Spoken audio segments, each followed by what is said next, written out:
Hey there guys, it's Rick here with AirgunWeb and Airgun Expo 2024. What is Airgun Expo? Well, it's a week where we bring together a bunch of really cool airgun content, whether products from vendors, manufacturers, all kinds of really cool stuff. Could be an optic, could be a compressor, could be a rifle, could be pellets, could be all kinds of cool stuff. We just take and focus the entire week on some really awesome airgun content. Now, if you want to learn more about anything you see on the videos that you're going to be watching, just go check it out at theairgunexpo.com. You can go to the Airgun Expo 2024 page. If you click on a logo, you go right to that company and learn about the products that we're showing off. Most of what you see on the page we're going to have here, and we're going to be shooting it and demoing it, either pre-recorded, which is what you're fixing to get ready to watch, is one of those videos, or live. So check the schedule, clear your calendar, save the date, all that kind of cool stuff, and join us here for Airgun Expo 2024. Hope to see you there. So Tuxing, I've talked about their stuff before. I have one of their cage compressors, and they do those, they do bottles, they do filters, they do 110 scuba compressors. They do a bunch of stuff, obviously, to fill high pressure air bottles and guns and stuff. This is a very cool unit for us here specifically because we're out here, we have power, and our inverter just kicked on. We have power, but it's solar, and to run a full-on scuba compressor is really, you need 220.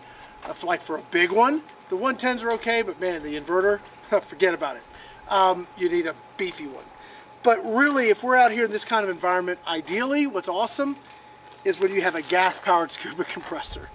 Now this unit fills very, very quickly. What we're going to do today, I'm going to show you basic features. We're going to fill up our bottle, and this is the unit we're going to be using for Airgun Expo. And you'll see it probably over there in all of our footage because it's like super critical. If we didn't have this, like if we didn't have a way to fill our tanks, fill our guns, we wouldn't be shooting, right? So how important is good, high quality, dry, easy to get hold of, fast to fill air? It's super important. All right, so I've got my bottle here. Now this is sitting at about 3,000 PSI. This comes with a pretty like industrial grade hose, which I like the fact that it ships with something, not the little microbore stuff. This might actually last a while. Take a beating and keep on ticking. It comes with a 300 DIN fitting, so it should go right into our bottle here, and we're all set. We've got two relief valves over here. I'll take some pictures so that Cheryl, when she edits this, can put it all together. It's got a relief valve on this tower and this tower. This is our first stage. This is our second stage. So we've got a main condensing tower plus an actual filter. The gas motor is a little Honda, and it was, I think, what we put fuel in it. We put oil in it, put fuel in it. The first pull, we realized the choke was too choked. Set it, and it's like it's a one pull, so super easy.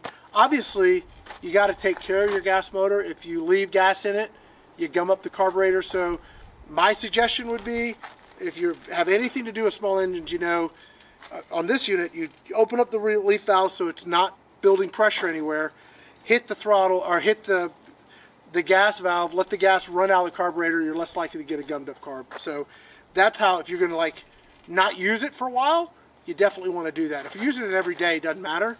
But if you're gonna leave it sit and not use it for a while, make sure you get that carburetor drained, or you'll have a situation that you don't like. There's an on-off switch right here. So right now we are off. When you flip that to on to start, we're going to go ahead and make sure. I don't think we need to choke it because we're like we've been running it, so we've been testing it and filling tanks. So this is a throttle. It's a manual throttle. You leave that wide open. You have a gauge here and a bleeder. Now, they do have a version of this that I'm hoping to get the parts to retrofit this to, which is an auto shutoff model. That, to me, is awesome, because right now, the way this works is when you hit like 320 or whatever, this is a 320 bleeder, when you hit that, it just blows air out, you know, hey, my tank's done. It would be awesome if it shut the motor off. We don't have that kit yet. We're hoping to get it and be able to put it on. When we do, if we do, we'll show you guys how to put it on and do it. You can buy it with that on Amazon. You can buy this as this is on Amazon. It's a few $100s more for the auto shut off. So This is like 15, 16 in that range, and the auto shut off 17, 18, maybe 19. I think it's more like 19 for the auto shut off. So it is a bit more money, and this works just fine, but you do have to, you know, have to flip the switch manually. Okay, let's go ahead and run this. Now, well, the other thing you want to do, don't open your tank and pre-pressurize the system. That puts undue pressure on the compressor. So I know this bottle has 3,000 PSI. When I hit 200 bar here, I'll go ahead and open the tank, and then we're sort of equalized. A little bit of a bump isn't a big deal, but you don't want to have this sitting at 250 bar and have the compressor start. You want to build up to it, okay? So don't pre-pressurize things. You can damage stuff. That's just my 2 cents there. I guess that's it. Now, you do need to put oil before we start. The oil in this is super important. There is a type of oil that you want to get. It's expensive, guys. In fact, if you're familiar with like the Daystate compressor, those guys, it's that grade oil. It's ISO 150, I believe, is what you want to run in this. It's food grade synthetic. It doesn't break down, so it gets super hot. The compressor gets super, super hot. It's air cooled, no water cooled, but you got to have the right oil. If you don't put the right oil in this, you burn it up. That won't be covered under any warranty or service or anything like that. And you don't want to spend a bunch of money on something just to turn it into a pile of junk and scrap. So put the right oil in it, pay attention to what you're doing, and treat it right. She should treat you right too. All right, let's go ahead and do this. Flip this to on, and we're set. I should be able to just pull this and we'd be good to go. The one thing we want to make sure our valves are open. So when you fire this up, let it run, I don't know, 10, 15, 20, 30 seconds just with the valves open. Let everything start moving around, lubing in there before you try and make it work, right? So it's sort of like if you got a vehicle, you start it, slam it into drive and hit the throttle immediately. That's to tear your motor up after a while, so don't do that. Let this thing build up, let the lubricant get everything moving around good before you start putting it under load. All right, let's go ahead and start this thing up. Flip the switch to on.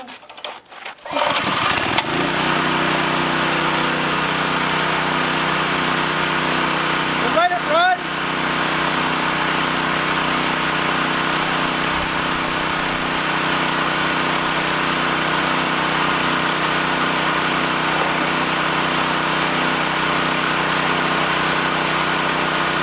Start a timer.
I hate when that motor does that.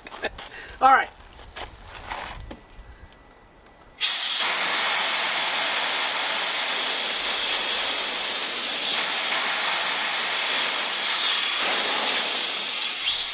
Okay. Now, what I would probably want to do is go ahead and let it run a little bit, not under pressure, just to let it cool off a little bit. But I do want to get this video wrapped up. It took 10 minutes, almost 11 minutes now. I lost probably a couple minutes at the beginning because this bleeder valve wasn't like fully shut, and I had just a teeny little bit of a leak there. Once I shut it, she climbed great. As you can see, pretty straightforward. The bleeder just kicks off right when it's supposed to. Now we have a full bottle, so in 10 minutes, we went from 3,000 PSI to 4,500 PSI. So that is pretty good. I mean, it's probably twice as fast as your standard sort of cage compressor. So I'm pretty tickled with it. The fact that I can have this out here, especially out here where I live, and I don't have to have 220, or I don't have to have like big, massive 110, like full on 20 amp, 30 amp 110 to run another compressor and I could just fire this up and fill my tanks, that's awesome. Obviously, you're not going to fill your air guns with this. It's designed for just filling tanks. So very, very cool. Now, if you do want something that can fill your guns, they also have those types of compressors too. Now, if you go to our page, theairgunexpo.com, click on their logo, the Tuxing logo, you'll be able to go right down. We'll have a link in the video description. You jump right to a bunch of cool stuff. You can buy the stuff right off of Amazon.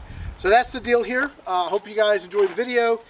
If you're in the market for something like this, or let's say you're an airgun company and you're looking to make your own compressor, they also do custom manufacturing runs. So they don't just provide end user products, they also do manufacturing for private label stuff. So definitely check them out for that. The contact form on their web page on our site will send all that information right to the correct person. Well, we hope you enjoyed that video. If you'd like to know more about anything that you guys are seeing in our videos or on the live broadcast, please be sure to check out our website, theairgunexpo.com. Click on the sponsors logo and you'll jump right to their page. You'll have all kinds of cool information and you can even reach out to them right there on the page.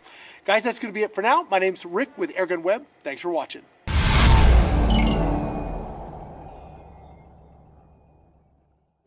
All right.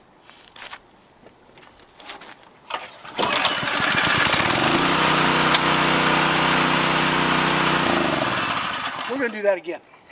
All right, so don't push here and start it. All right, am I in frame over here? Yeah. All right. All right, let's go ahead and Just start don't stand this. up too tall. Yeah, don't stand up too tall. Okay. So let's go ahead and get this thing started. Turn it back on. Nope. Now I'm scared of it. All right. Let's start. Cheryl, be nice to me.